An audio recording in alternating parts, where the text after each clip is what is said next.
C'était il y a bientôt un an jour pour jour. Le 10 février 2023, après une soirée, Pierre Palmade prenait la route, sous l'emprise de stupéfiants, pour aller faire des courses avec deux hommes.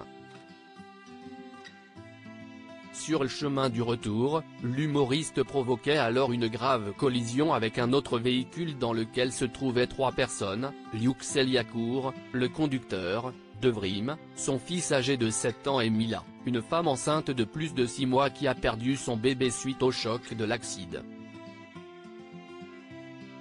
Ce mercredi 7 février, W9 a diffusé un documentaire intitulé Pierre Palmade, la descente aux enfers. Que s'est-il vraiment passé? Le programme est revenu sur le drame et sur la vie du comédien.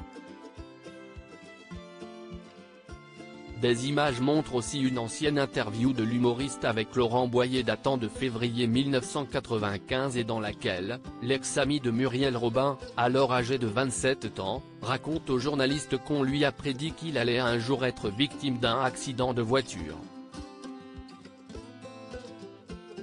Dans l'émission Fréquence Star, à cette époque, alors que Pierre Palmade se balade avec Laurent Boyer au cimetière du Père-Lachaise, il lui confie dans un premier temps avoir peur des accidents de la route, la voiture m'angoisse un peu.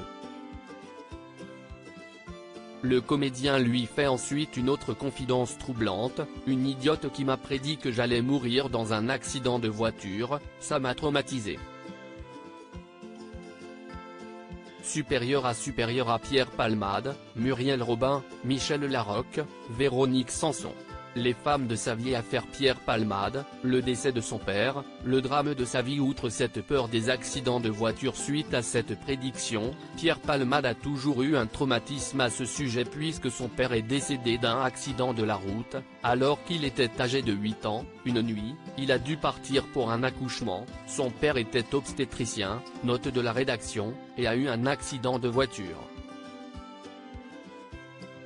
J'avais 8 ans. Je n'ai pas compris ce non-retour, confiait-il dans les colonnes du Monde en 2019. Avant d'ajouter, il n'y a que depuis 5 ans que je ne l'attends plus, que j'ai réalisé sa mort. L'humoriste était alors loin d'imaginer que 4 ans plus tard, il serait lui-même la victime et le responsable d'un accident de la route. Crédit photo, Jack Tribeca.